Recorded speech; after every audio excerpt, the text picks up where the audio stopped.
Greetings, it's me again. So, TrueGreen7 did a contest where we had to evolve 3 starter Pokemon he gave us. The 3 were Sleef, a grass-type sloth, Quickindle, a fire-type roadrunner, and Iguana, a water-type iguana. Now, as a quick thing, I do not believe my designs will be picked, not because I'm a bad artist, but because others are just better. Also, mine might not get chosen since they aren't what Ron had in mind. However, I'm always going to make my submissions interesting. I don't care if they're not selected, I want originality. Well, let's just go in Dex order and, of course, start with the grass type. Now, to evolve Sleef, I had to try and figure out why the sloth is grass type, which actually is really easy since sloths already have a very easy plant connection. Sloths move slowly enough that moss can sometimes grow on them and provide natural camouflage. Considering the likely connection, I figured going further into the camouflage route was a pretty solid guess. So here's Slowleage, a mix of sloth and foliage, but also slow because, sloth. Anyway, I decided to make a larger body plan where, real life sloths are pretty lanky little freaks. I also added a bit of speckling that comes in handy for its later evolution, especially the fact that the rainforest is known for the speckled light and darkness, which is what real-life camouflage is meant to mimic. Bits of light in a forest, light beams, dark shadows, leaf litter, that kind of stuff. Nature also uses it. So a grass ghost type that goes into the shadows is pretty solid. I mean, Marshadow is ghost because of the whole shadow thing.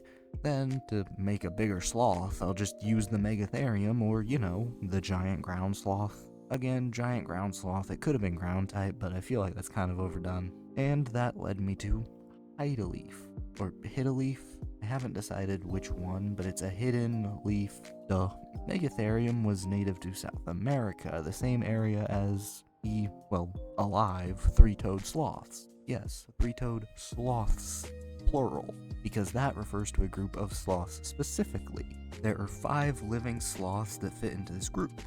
The one Sleef seems to resemble most is the pygmy three-toed sloth, which I felt was pretty ironic since I made it into a giant ground sloth.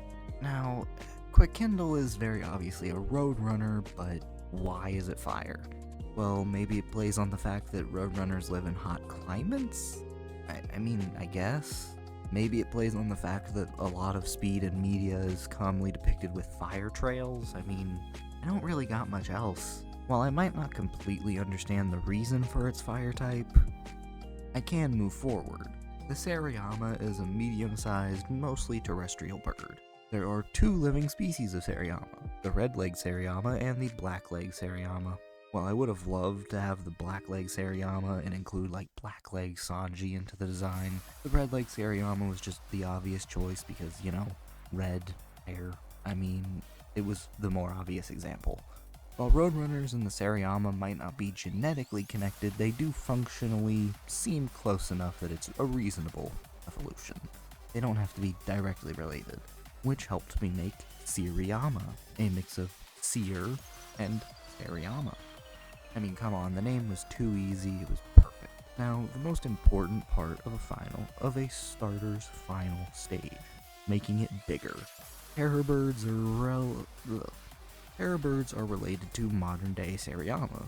Now, terror bird is just a common name for a superfamily of birds known as, I might mispronounce this, Orosracidae. I don't know if I said that correctly. Oh well.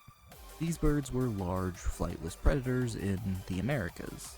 Them being flightless also gave me the idea to make the final stage their ground type. Considering the whole line was based on birds that tend to be known for running on the ground, somewhat forced connection, but I feel it's enough. Also, yeah, Terra Era is the one you see on the thumbnail, being a mix of, Terra, as in the earth, and terror bird, Terra Era. But also including era in there because it's a bygone past era. I had fun with the name. Also, to be a little bit funny, I made its category the Scorched Earth Pokemon, a reference to our Scorched Earth where, Terra Bird. Remember to like, comment, and subscribe because I like talking with you people and I think it's interesting. As for iguana, well, it's a bit weird. Lizards are really weird in their taxonomy, honestly. For starters, most lizards belong to the order Squamata, but so do quite a few snakes. However, crocodilians don't belong in Squamata, meaning that lizards are more related to snakes than they are crocodiles, while iguanas are pretty unique looking. The water connection is pretty easy, honestly. Iguanas tend to live near, or at least by water, though I did want to be a bit creative. I don't just want a much bigger iguana because, let's be real here, that's boring. Well, you probably did notice the theme by now, which is that the starter final forms have pulled inspiration from extinct South American creatures. Yeah, I didn't change anything for this one, it's still an extinct South American creature. Paradracania is an extinct genus of reptiles native to South America. I found a connection. I used this connection to create Boldazar, a combination of boulder and lizard. Yeah, it's water rock type. Honestly, I figured that was where this line was going since the eggshell sticking to it looked kind of granite-ish. Or at least like diorite, I forget the exact thing, but it's something along those lines. Though it is an interesting type since we've never had a rock type starter.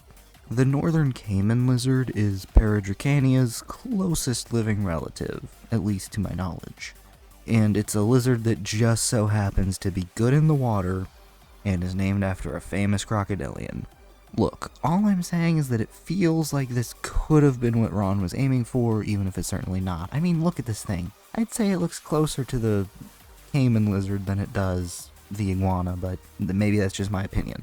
They all, like, caiman lizard, well, at least the northern caiman lizard, spends the day primarily hanging over waterways, just like a caiman that's waiting in the water to ambush prey. Just waiting there. Then the lizard can run and jump underwater to hide, like how a crocodilian disappears beneath the water and can jump out quickly.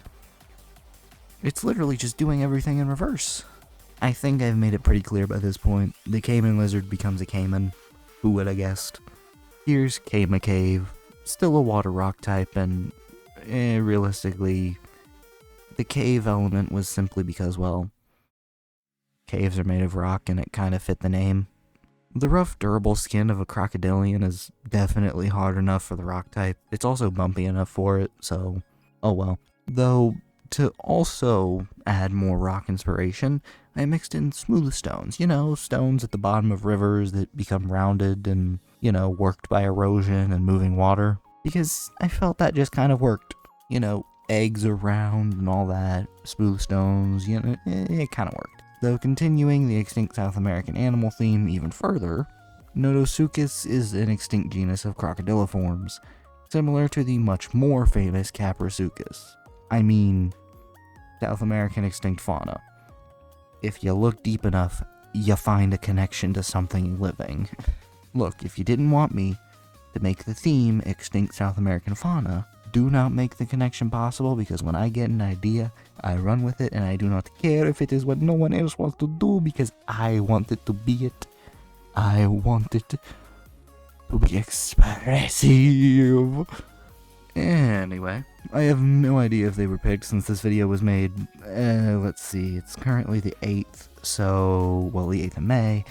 Let's see. 3 weeks before the submission date, roughly. And I'm not posting it till Ron's video drops. Check out more of my content here if you want, and anyway, this is Jay, signing away, forever and always. Bye-bye.